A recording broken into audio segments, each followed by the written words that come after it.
పక్కన ఈరోజు అక్క ఉంది.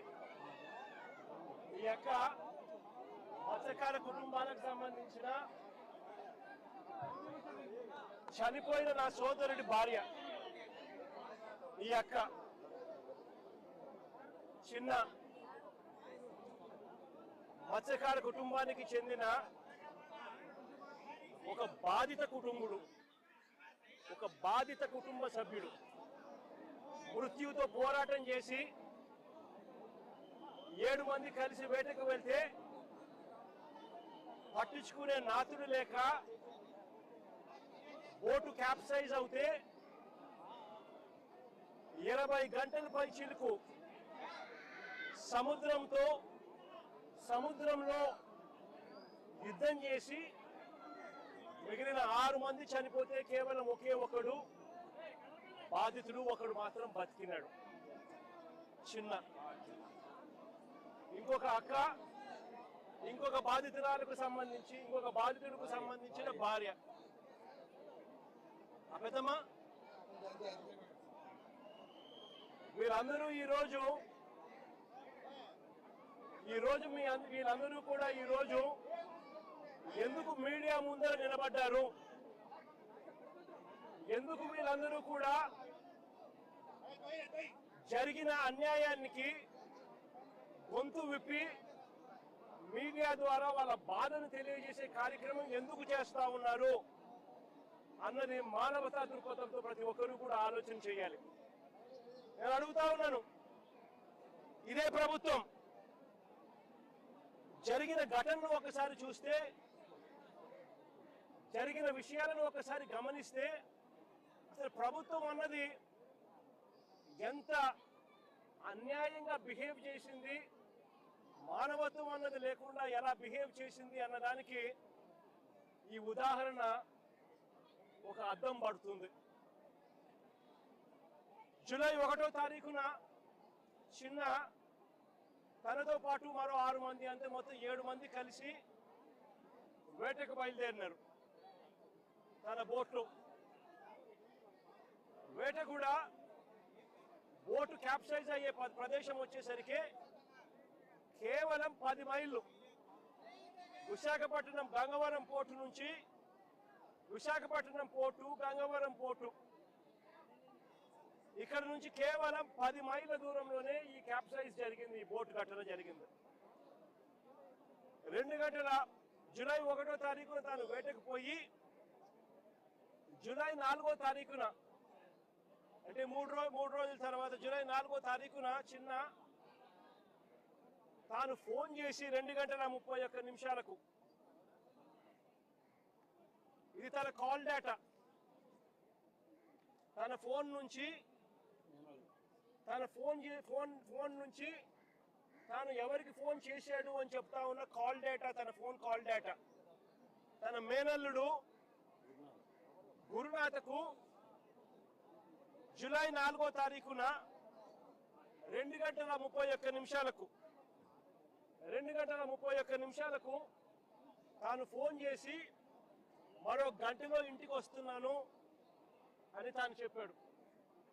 అంటే వేట అయిపోయింది, దేవుడి దయతో చేపలు కూడా పుష్కలంగానే పడ్డాయి, మరో గంటలో నేను ఇంటికి చేరుకుంటాను అని చెప్పి తన మేనల్లుడికి ఫోన్ చేశాడు. దురదృష్టవశాత్తు తాను ఫోన్ చేసిన కొద్దిసేపటికే తీవ్రమైన అలలతో బోటు క్యాప్సైజ్ అయింది, బోటు మునిగింది. బోటు మునిగితే వీళ్ళంతా కూడా అక్కడ టెలిఫోన్లు అక్కడికి సముద్రంలోకి పడిపోవడం, నీళ్ళలోకి అవి నీళ్ళమయం కావడం, వీళ్ళంతా బోటు పైకి ఎక్కడం, బోటు మీద వీళ్ళ హృదయ విదారమైన గాథ అక్కడ స్టార్ట్. పట్టించుకునేవాడు లేడు, ఎవరూ లేరు. 10 మైళ్ళు ఈత కొడితే తప్పనిచ్చి పోటుకు రారు. బోటు ఒకవైపును చూస్తే గంటకు మునిగిపోతా ఉంది. అలాంటి పరిస్థితిలో ఘటన జరిగిన వెంటనే బోటు కింద భాగంలో ఉన్న ఒక మనిషి చనిపోవడం జరిగింది. మిగిలిన 6 మంది అక్కడ నుంచి ఈత కొట్టడం మొదలుపెట్టారు. అది వాళ్ళ పరిస్థితి ఆ మాదిరిగా ఉంటే 2:31 గంటలో ఇంటికి వస్తానని చెప్పిన తాను గంట అయిపోయినా 2 గంటలు అయిపోయినా 3 గంటలు అయిపోయినా ఇంటికి రాకపోయేసరికి గురునాథ్ మళ్ళా తిరిగి ఫోన్లు చేయడం మొదలుపెట్టాడు వీళ్ళ మేనల్లుడు. కానీ ఆ పక్క నుంచి ఫోన్లకు సిగ్నల్ లేదు, ఫోన్ రిసీవ్ చేసుకునే పరిస్థితి లేదు. అలాంటి పరిస్థితుల్లో వాళ్ళు మనిషి బతుకున్నాడా లేదా కూడా అర్థం కాని పరిస్థితుల్లోకి వాళ్ళు వెళ్ళిపోయి రకరకాల అధికారులకు కంప్లైంట్ చేయడం మొదలుపెట్టారు. రాత్రి 10:30 గంటలకు రాత్రి 7 గంటలకు ఫిషరీస్ డిపార్ట్మెంట్ అధికారులకు కలిసి విన్నవించినారు. 7 గంటల సమయంలో ఫిషరీస్ డిపార్ట్మెంట్ అధికారులు ఎవరు కూడా స్పందించని పరిస్థితి అక్కడ కనపడేసరికి రాత్రి 10:30 గంటకు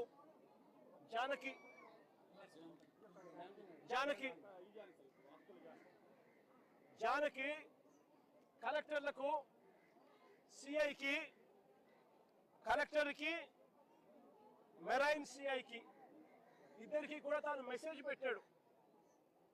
రాత్రి 10:30 గంటకి పెట్టిన మెసేజ్ ఇది, జానకి పెట్టిన మెసేజ్.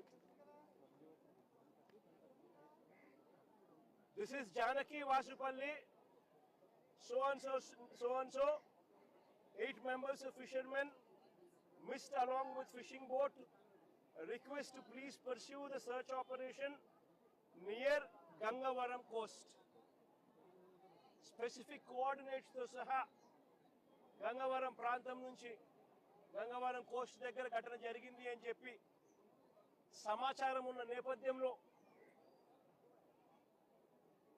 గురునాథ్ దగ్గర నుంచి ఇన్ఫర్మేషన్, కుటుంబ సభ్యుల దగ్గర నుంచి ఇన్ఫర్మేషన్, ఇవన్నీ క్రోడీకరించి కలెక్టర్కు, సిఐకి, మెరైన్ సిఐకు తాను పెట్టిన మెసేజ్లు. ఇది మెరైన్ సిఐ సేమ్ అదే మెసేజ్ మళ్ళా పెట్టాడు, కలెక్టర్ కాకుండా మెరైన్ సిఐకి. Request for coast guard search operation, families worried, kindly help sir. ఇవన్నీ మెసేజ్లు పెట్టిన తర్వాత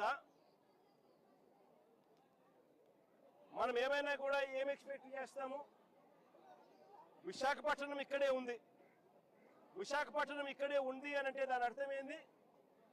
Visakhapatnam eastern naval command head quarters. Visakhapatnam eastern naval command head quarters అంటే ఇక్కడే విశాఖపట్నంలో నేవీ ఉంది, విశాఖపట్నంలో కోస్ట్ గార్డ్ ఉన్నారు, విశాఖపట్నంలో హెలికాప్టర్లు ఉన్నాయి, విశాఖపట్నంలో కలెక్టర్లు ఉన్నారు, విశాఖపట్నంలో కమిషనర్లు ఉన్నారు, పోలీస్ కమిషనర్లు కూడా ఉన్నారు. ఇంతమంది ఇక్కడే ఉండి కేవలం 10 మైళ్ళు సముద్రం లేకపోతే గంట కూడా పట్టదు. ఆ గంటలోనే వీళ్ళని కాపాడుకునే పరిస్థితి వచ్చేది. చిన్న ఈత కొడుతూ చిన్న పరిస్థితి ఏమిటి అని అంటే కనీసం తెల్లవారుజామున 5 గంటలకు తెల్లవారుజామున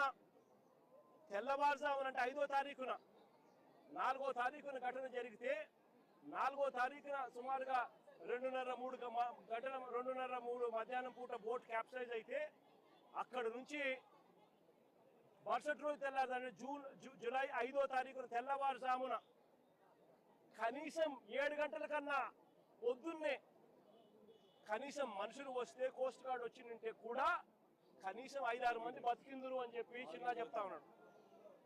కనీసం అంటే 5-6 మంది బతికిందురు అని చెప్తా ఉన్నాడు చిన్న. అంటే ఎవరు రాలా. చివరికి చిన్న ఒక చైనీస్ బోటుకు దేవుడి దయతో కనీసం చైనీస్ బోటు కనీసం చూసి తనని కనీసం పికప్ చేసుకున్నారు. తెల్లవారుజా పొద్దున 5వ తారీఖు పొద్దున 8:30 గంటలకు 5వ తారీఖున పొద్దున 8:30 గంటలకు పికప్ చేసుకుని మిగతా వాళ్ళు ఎవరు కూడా బతకలేదు. అది చిన్న పరిస్థితి. ఇక్కడ చూస్తే స్పందించాల్సిన కలెక్టరు, స్పందించాల్సిన ప్రభుత్వము, స్పందించాల్సిన పోలీస్ డిపార్ట్మెంటు ఎవరు కూడా స్పందించలేదు, ఎవరు కూడా కోఆర్డినేట్ చేయలేదు, ఏ ప్రభుత్వము స్పందించలేదు, ప్రభుత్వంలో ఏ పెద్దలు స్పందించలేదు. మరోవైపున ఆశ్చర్యకరమైన విషయం ఏమిటి అంటే, తప్పు జరిగింది అని ఒప్పుకుంటే ఎక్కడ వీళ్లకు గవర్నమెంట్ తప్పు జరిగింది అని ఒప్పుకున్నట్టు అవుతుందేమో అని చెప్పి ఏకంగా 3 మెంబర్ కమిటీ రిపోర్ట్ ఒకటి, ఒక సిట్ వేసినారు. ఆ సిట్ ఒక 3 మెంబర్ కమిటీ సిట్ రిపోర్ట్ వేసినారు. ఆ సిట్ రిపోర్ట్ లో దొంగ మాటలు ఈ 3 member committee finding report, 3 member committee fact finding report. ఇది ఒకసారి చూడండి. ఈ రిపోర్ట్ చూస్తే ఇందులో వీళ్ళు రాసిన మాటలు ఏమిటో తెలుసా? The families of the crew received information about the incident in the early hours of 5th July 2026 at around 5 AM. అంటే తెల్లవారుజామున వరకు కుటుంబ సభ్యులకి ఇన్ఫర్మేషనే రాలేదు. ఆ తర్వాతనే వాళ్ళ ఇన్ఫర్మేషన్ మాకు చెప్పినారు అని చెప్పుకొస్తా ఉన్నారు. అంటే పట్ట పగలే ఒక తప్పు నువ్వు చేసి నువ్వు గన సరైన సమయంలో స్పందించి ఉంటే వీళ్ళందరూ బతుకుండే వాళ్ళని తెలిసి స్పందించకపోవడం నీ తప్పు అయితే ఆ తప్పును కవర్ చేసుకునే దానికి మీ 3 మెంబర్ ఫ్యాక్ట్ ఫైండింగ్ కమిటీలో ఇలా తప్పుడు రిపోర్ట్లు రాస్తా ఉన్నారు అని అంటే అసలు ఈ ప్రభుత్వం అన్నది నిజంగా మానవత్వం ఉందా ఈ ప్రభుత్వానికి అని నేను అడుగుతా ఉన్నా. ఇంకా ఆశ్చర్యకరమైన విషయం ఏమిటో తెలుసా? ఇంకా ఆశ్చర్యకరమైన విషయం ఏమిటి అని అంటే, ఈ ప్రభుత్వంలో ఇన్సిడెంట్ జరిగింది, కనీసము ఒక్కరంటే ఒకరు కూడా కనీసం ఇంటికి కూడా రాల. ఆశ్చర్యం కలిగించే విషయం ఏమిటి అంటే, ముఖ్యమంత్రి పట్టించుకోరు, డిసాస్టర్ మేనేజ్మెంట్ చూసే హోంమంత్రి గారు కనీసం ఈ జిల్లావాసే ఆవిడ కూడా కనీసము రాను కూడా రాలా. ఇదే ఉత్తరాంధ్రకు సంబంధించిన మంత్రి, ఫిషరీస్ డిపార్ట్మెంట్ మంత్రి అచ్చెన్నాయుడు, ఫిషరీస్ డిపార్ట్మెంట్ కి సంబంధించిన మంత్రి, ఇదే ఉత్తరాంధ్రకు సంబంధించిన మంత్రి, కనీసము ఆయన కనీసం ఇంటికి కూడా రాలా, కనీసం వీళ్ళ ఇంటికి కూడా రాలా. పైగా ఏమంటారు తెలుసా? వీడియో కాల్ చేశారట. వీడియో కాల్లో వీళ్ళ కుటుంబాలను వాళ్ళు పరామర్శించారు అని చెప్పి అనితమ్మ అంటుంది. హోంమంత్రి, డిసాస్టర్ మేనేజ్మెంట్ చూసే మంత్రి అనితమ్మ గారు వీడియో కాల్లో పరామర్శించినామని చెప్తారు. ఒక్కరంటే ఒకరు కనీసం బాధ్యత గల స్థానంలో ఉన్న వ్యక్తులు, ఫిషరీస్ డిపార్ట్మెంట్ మంత్రి కానీ, డిసాస్టర్ మేనేజ్మెంట్ మంత్రి కానీ, ముఖ్యమంత్రి కానీ కనీసం ఎవరంటే ఒకరు పట్టించుకున్న పరిస్థితి లేదు. కనీసం వీళ్ళ ఇళ్ల కాడికి వచ్చి వీళ్ళను ఓదార్చి తప్పు జరిగిందమ్మా, ప్రభుత్వం తప్పు చేసేది, కలెక్టర్ స్పందించలేదు, అది మా తప్పే, సిఐ పోలీస్ డిపార్ట్మెంట్ స్పందించలేదు, అది మా తప్పే, దానికి క్షమాపణ చెప్తా ఉన్నామమ్మా, మీకు కనీసం మనిషిని తీసుకొని రాలేకపోయినా కూడా కనీసం మీ కుటుంబానికి తోడుగా మేము ఉంటామమ్మా అని చెప్పి కనీసం 4 మాటలు మాట్లాడలేకపోయారు ఈ మంత్రులు. ఈ ముఖ్యమంత్రి గారు కనీసం ఆ మంత్రులను పంపించేనా కానీ కనీసం ఆ మాటలైనా చెప్పించలేకపోయాడు. ఇది ఈరోజు రాష్ట్రంలో జరుగుతా ఉన్న పరిస్థితి. నేను అడుగుతా ఉన్నా, ఒక ఘటన జరిగి నువ్వు స్పందించి ఉండింటే, రాత్రికి రాత్రి నువ్వు కానీ రియాక్ట్ అయ్యి ఉంటే కనీసం 5-6 మంది కనీసం బతుకుంటారు అని చెప్పి తెలిసి ఉన్నా కూడా ఆశ్చర్యం కలిగించే విషయంగా ఇక్కడ నుంచి కేవలం 10 కిలోమీటర్, ఇక్కడ నుంచి 10 మైళ్ళ దూరంలోనే ఘటన జరిగింది అన్న సంగతి తేటతెల్లంగా తెలుస్తా ఉన్నా కూడా అందరూ ఇక్కడే ఉన్న సమాచారం పూర్తిగా తెలిసి ఉన్న స్పందన లేక ప్రాణ నష్టం జరిగితే వీళ్ళు స్పందించింది ఏమిటో తెలుసా? వీళ్ళు ఇచ్చేది ఏం తెలుసా? ముస్టేసినట్టు ఎక్స్గ్రేషియా కింద 10 లక్షల రూపాయలు, 5 లక్షల రూపాయలు మేము ఇచ్చినాము అని చెప్పి సంకలు గుద్దుకుంటా ఉన్నారు. అసలు ఇదే 10 లక్షల రూపాయలు చంద్రబాబు నాయుడు గవర్నమెంట్లో అధికారంలో ఉన్నప్పుడు ఇంతకుముందు ఎవరైనా మత్స్యకారులు చనిపోతే ఎక్స్గ్రేషియా కింద కేవలం 5 లక్షలు మాత్రమే ఇచ్చేవాళ్ళు. అట్లాంటిది వైఎస్ఆర్సీపీ అంటే మా ప్రభుత్వం వచ్చిన తర్వాత 5 లక్షలు 10 లక్షలు మేము పెంచినాం. అంటే ఎవరు చనిపోయినా కూడా, వేటకు వెళ్ళి ఎవరు చనిపోయినా కూడా ఆ మత్స్యకారుల కుటుంబం ఆవేదనకు లోనవుతుంది. వాళ్ళ కుటుంబాన్ని చూసుకునేవాడు ఎవడు ఉండడు. ఆ కుటుంబానికి అండగా ఉండాలని చెప్పి మానవతా దృక్పథంతో ఆ రోజు మా ప్రభుత్వం అంటే వైఎస్ఆర్సీపీ ప్రభుత్వ హయాంలో 5 లక్షలు 10 లక్షలు పెంచింది.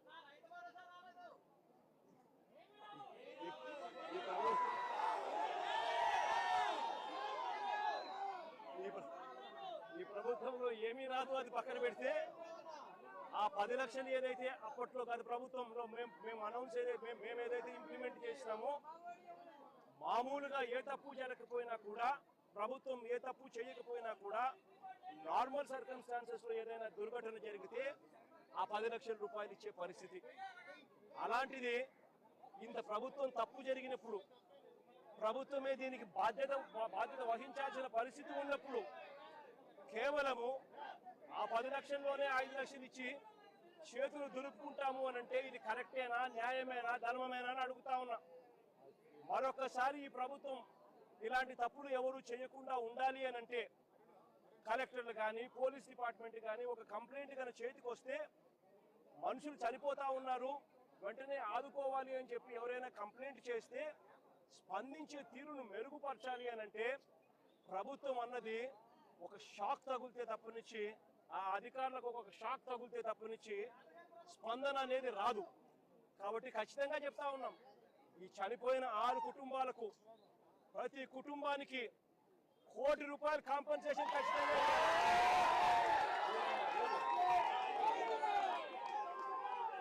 చిన్న బాధిత కుటుంబంతో కలిపి 7 మందికి ఖచ్చితంగా ₹1 కోటి ప్రతి ఒక్కరికి ఇచ్చే కార్యక్రమం జరగాల.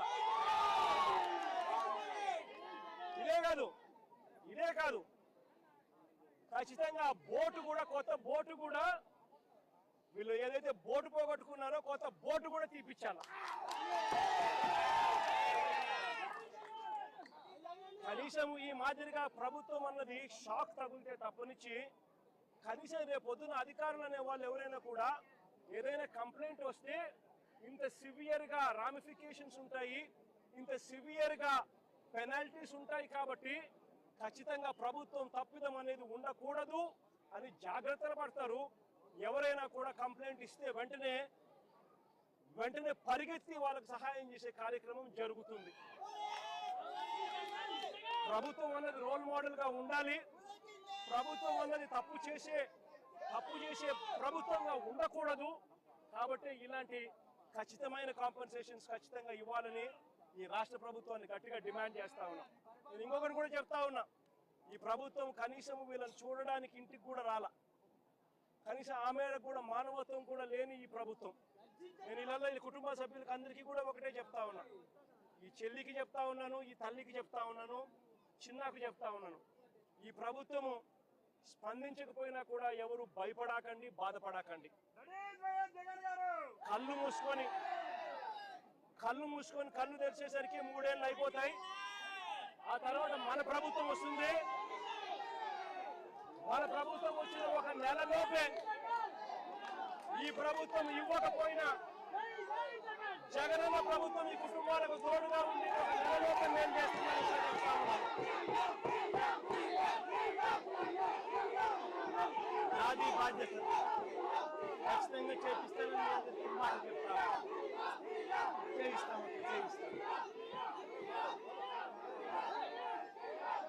ఈ రాష్ట్ర ప్రభుత్వం నిజంగా ఎంత దారుణంగా ఉంది అనంటే, నిజంగా ఈ రాష్ట్ర ప్రభుత్వం ఎంత దారుణంగా స్పందిస్తా ఉంది అనంటే నేను కొన్ని ఉదాహరణలు చెప్తాను. ఒకసారి గత ప్రభుత్వానికి అంటే వైఎస్ఆర్సీపీ ప్రభుత్వంలో ఇలాంటి ఘటనలు జరిగినప్పుడు గతంలో వైఎస్ఆర్సీపీ ప్రభుత్వం ఎలా పలికింది, ఇప్పుడు చంద్రబాబు నాయుడు గారి ప్రభుత్వం ఎలా పలుకుతా ఉంది అని ప్రతి మత్స్యకార సోదరుడు, ప్రతి మత్స్యకార కుటుంబం, ప్రతి పేదవాడు కూడా ఆలోచన చేయాలి. 2023 నవంబర్లో విశాఖ ఫిషింగ్ హార్బర్లో అగ్ని ప్రమాదం జరిగినప్పుడు 49 బోట్లు ఇక్కడే విశాఖపట్నంలోనే కాలిపోతే పలికింది ఎవరో తెలుసా? మీ జగనన్న ప్రభుత్వం.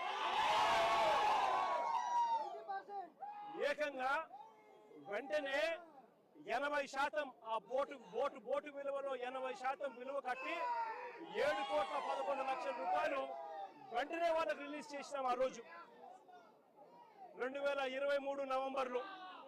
ఇది ఒకటే కాకుండా సుమారుగా 400 మంది మత్స్యకార కార్మికులకు, హమాలీలకు, చిన్న వ్యాపారులకు అదే ఘటనలో ఒక్కొక్కరికి 10,000 రూపాయలు చొప్పున 400 మంది మత్స్యకార కుటుంబాలకు కూడా ఈ మాదిరిగానే మేలు అదే రోజే జరిగింది. ఇదొకటే కాకుండా వైఎస్ఆర్సీపీ ప్రభుత్వంలో ప్రతి సందర్భంలోనూ కూడా మానవతా దృక్పథంతో పలికిన పరిస్థితులే కనిపిస్తాయి. 2018లో నా పాదయాత్ర జరుగుతూ ఉన్నప్పుడు 22 మంది మత్స్యకారులు పాకిస్తాన్లో నిర్బంధించారు. నా పాదయాత్ర జరిగేటప్పుడు ఆ 22 మంది మత్స్యకార కుటుంబాలకు సంబంధించిన అక్క చెల్లెమ్మలు నా దగ్గరకు వచ్చి, అన్న పాకిస్తాన్లో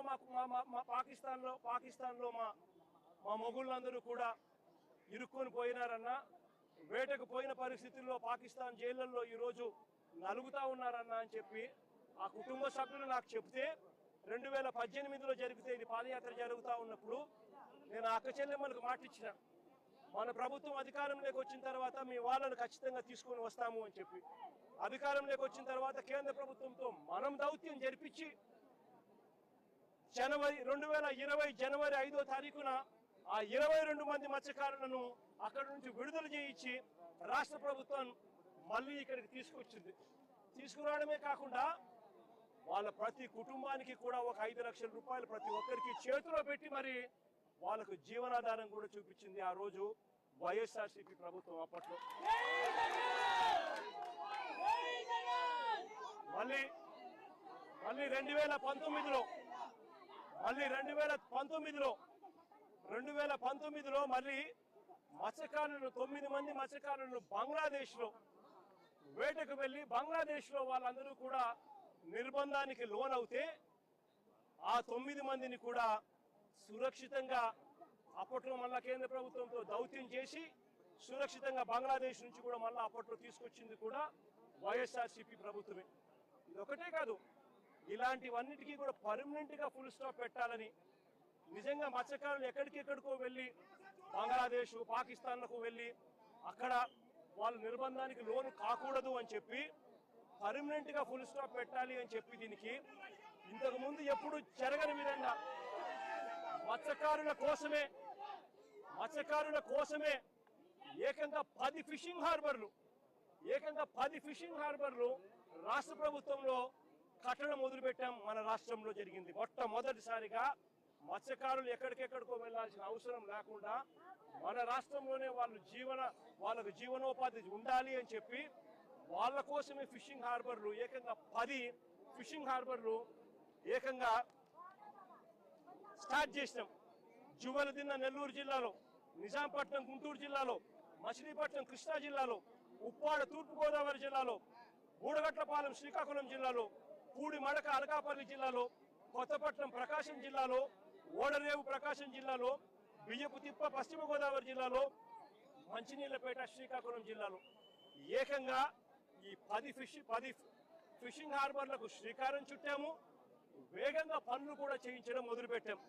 ఇవి కాక మరో 6 ఫిష్ ల్యాండింగ్ సెంటర్లు కూడా చింతపల్లి, భీమిలి, రాజయ్యపేట, దొండవాక, ఉప్పల్లంక, రాయదరువులో కూడా ఫిష్ ల్యాండింగ్ సెంటర్లను కూడా పనులు చేయించే కార్యక్రమానికి శ్రీకారం చుట్టాం.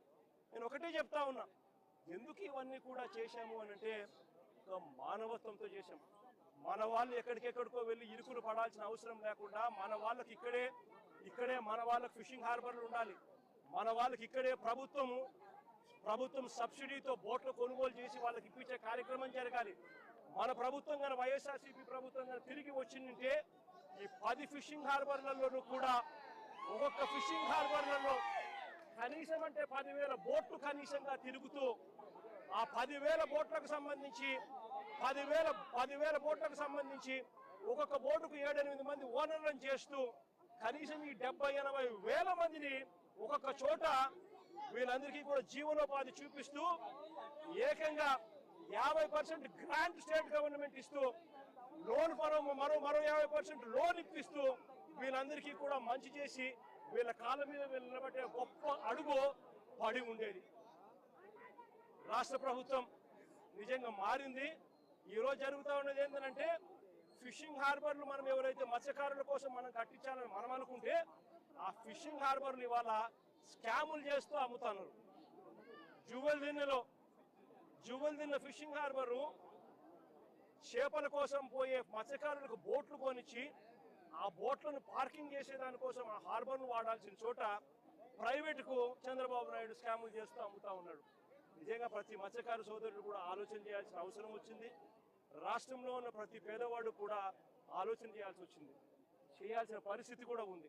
నిజంగా ఎంత దారుణంగా ఉంది ప్రభుత్వం అంటే మన ప్రభుత్వంలో మంత్రి సిదిరి అప్పలరాజు మత్స్యకార మంత్రి మన ప్రభుత్వంలో ఈరోజు మత్స్యకారులను చంద్రబాబు నాయుడు ప్రభుత్వం ఎంత దారుణంగా హింసిస్తూ ఉంది అంటే చిన్న ఎగ్జాంపుల్ ఆ సిదిరి అప్పలరాజు కథ వింటే సిదిరి అప్పలరాజు కొడుకు 18 ఏళ్ల పిల్లోడు. సిదిరి అప్పలరాజు డాక్టర్, పలాస ఎమ్మెల్యే, మంత్రి, ఫిషింగ్ మంత్రి మన ప్రభుత్వంలో. సిదిరి అప్పలరాజు కొడుకు 18 ఏళ్ల పిల్లోడు బైకు తోలుతా ఉండి కర్మవశాత్తు బైకు తోలుతా ఉండి ఎవరిలో గుద్ది బైకు తోలుతా ఉండి ఒక మనిషి చనిపోయాడు. యాక్సిడెంట్లు అవుతూ ఉంటాయి, చేసింది నేను కరెక్ట్ అని నేను చెప్పను. బట్ ఆ పిల్లోడు 18 ఏళ్ల పిల్లోడు బైక్ తోలుతా ఉండి ఆ పిల్లోడికి ఏం తెలుస్తుంది? ఒక్కొక్కసారి జరుగుతాయి. జరిగినప్పుడు నువ్వేం చేస్తా ఉన్నావు? ప్రభుత్వం ఏం చేసిందో తెలుసా? ఆ సిదిరి అప్పలరాజు కొడుకును మర్డర్ కేసులో హోమిసైడ్ సెక్షన్ పెట్టి ఇరికించాలని ప్రయత్నం చేసింది. నిజంగా ఈ ప్రభుత్వం మానవత్వం ఉందని అడుగుతా ఉన్నా. చివరికి జడ్జి తప్పులు బట్టి ఏం సెక్షన్ పెడతానారయ్యా మీరు? 18 ఏళ్ల పిల్లోడి మీద మర్డర్ కేసు ఏంది పెట్టడము? అరే యాక్సిడెంట్ అయ్యింది, తప్పు జరిగింది, అది మర్డర్ కేసు పెట్టడం ఏందయ్యా అని చెప్పి జడ్జు తిట్టి సెక్షన్ మార్పించింది. అంటే ఎంత దారుణంగా జరుగుతూ ఉందని ఆలోచన చేయమని అడుగుతా ఉన్నా. జువెల్దిన్నెలో మత్స్యకారులకు ఇబ్బంది కలుగుతా ఉన్న పరిస్థితుల్లో తమిళనాడు నుంచి తమిళనాడులో బోట్లు వచ్చి మన మత్స్యకారులకు ఇబ్బంది పడతా ఉంటే ఆ బోటును మన మత్స్యకారులు పట్టుకొని పోలీస్ స్టేషన్కి అప్పచెప్తే ఇడిపించింది ఎవరో తెలుసా? తెలుగుదేశం పార్టీకి సంబంధించిన వీళ్ళే. లోకేష్ గారు అక్కడికి పోతారు నెల్లూరు జిల్లాకు. లోకేష్ పోయిన మరుసటి రోజు బోటు రిలీజ్. బోటు కూడా ఏంది, స్టేషన్లో పెట్టిన బంగారం మాదిరి బోటును స్టేషన్కి అప్పచెప్తే స్టేషన్లో పెట్టిన బంగారం దొంగతనం అయిపోయినట్టుగా బోటు దొంగతనం అయిపోతుంది. దానికి కారణం ఎవరంటే లోకేష్తో పాటు ఇంకొక తెలుగుదేశం పార్టీకి సంబంధించిన ఇంకొక ఎంపీ, రాజ్యసభ ఎంపీ. అంటే మత్స్యకారులు అంటే ఎంత విలువ లేకుండా ఉంది అనేది ఆలోచన చేయాల్సిన అవసరం కూడా ఉంది. ఈరోజు రాష్ట్రంలో నిజంగా ప్రతి పరిస్థితి కూడా ఇదే మాదిరిగానే ఉంది. రాష్ట్రంలో ఈరోజు పిల్లలు సంతోషంగా లేరు. ఫీజు రీయింబర్స్మెంట్ అందడం లేదు. ఈరోజు ఫీజు రీయింబర్స్మెంట్ అందడం లేదు. స్కూళ్ళు అన్యాయంగా తయారైపోయాయి. కనీసం గోరు ముద్ద కూడా సరిగ్గా ఇవ్వని పరిస్థితి. పిల్లలకు కనీసం బ్యాగులు బూట్లు పుస్తకాలు కూడా సరిగ్గా ఇవ్వని పరిస్థితిలో ఈరోజు స్కూళ్ళు జరుగుతూ ఉన్నాయి. ఆరోగ్యశ్రీ అనేది పూర్తిగా దారుణమైన పరిస్థితికి వెళ్ళిపోయింది. పేదవాడికి వైద్యం అందక ఈరోజు అప్పులు పాలవుతా ఉన్నా కూడా ఈ ప్రభుత్వం పట్టించుకునే పరిస్థితి లేదు. ఈరోజు రైతు అనేవాడు ఏ పంటకు గిట్టుబాటు ధరక రోడ్డెక్కే పరిస్థితిలో ఇవాళ రైతు అనేవాడు ఉన్నాడు. ఉచిత పంటల బీమా ఎగిరిపోయింది, ఆర్బీకేలు ఎగిరిపోయినాయి. రైతులకు అన్ని రకాలుగా రోడ్డెక్కుతా ఉన్న పరిస్థితి. సూపర్ 6లు, సూపర్ 7లు అని చెప్పి ఎన్నికలప్పుడు బాండ్లు ఇచ్చినారు. ప్రతి ఇంటికి వచ్చి సంతకాలు పెట్టి బాండ్లు ఇచ్చినారు. బాండ్లు ఇచ్చి సూపర్ 6లు, సూపర్ 7లు ఈరోజు మోసాలుగా మార్చి రాష్ట్ర ప్రజల జీవితాలతో చెలగాటలాడుతూ ఉన్నాడు ఇదే పెద్ద మనిషి చంద్రబాబు నాయుడు. అన్ని రకాలుగా తోడు మేము ఉంటామా. పార్టీ తరపు నుంచి కూడా మీ అందరికీ కూడా మనం చేయగలిగిన సహాయం అంతా కూడా చేస్తామమ్మా. అది ఎక్కువ చేయలేకపోయినా కూడా ఖచ్చితంగా చేసే కార్యక్రమం మ్యాక్సిమం ఎంతైతే మాట్లాడుకొని అందరం కూడా మాట్లాడుకొని పార్టీ తరపు నుంచి మ్యాక్సిమం నీకు అందించే సహాయం కూడా చేస్తాం.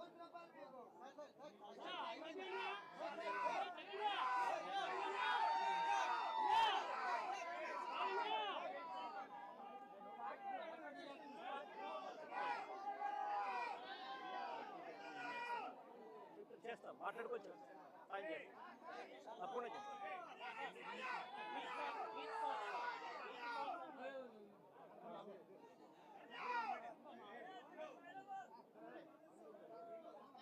ఈరోజు 4 మాటలు ఇంగ్లీష్లో కూడా మాట్లాడుతూ ఇంగ్లీష్ మీడియా కూడా కాస్తో కూస్తో చెప్పే కార్యక్రమం చేస్తాం. The incident which took place in Andhra Pradesh is the most inhumanitarian incident. An incident which took place where 6 fishermen families have lost their lives while they were in the sea, in spite of repeated messages which were put forth to the officials of the government, yet there was no response. And due to this fact, because these people took so many hours to even look into the matter, forget about response. The incident took place just 10 miles away from Visakhapatnam, from Gangavaram port.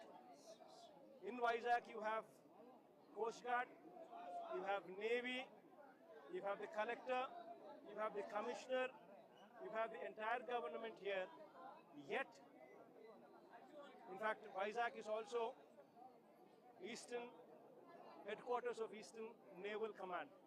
In spite of that, because the government did not respond on time, this delayed incident in response took the lives of 6 families of fishermen. Had the government responded on time when the messages were received at 10:30 itself that day night, at least had they responded and sent somebody there, at least these 6 families would have come back alive. The government did not respond. In fact, even the next day also the government did not respond. And finally it ended up with 6 people who passed away because of lack of response from the government. The worst part is not a single minister came to their house to even console them. This is even more devastating and inhumanitarian. All this put together, we demand Chandrababu's government to respond, to take blame, to apologize, and to give compensation what has been demanded for. Failure to do so, we will ensure that when we come back, we will give whatever has been promised, whatever has been demanded by us today when our government comes.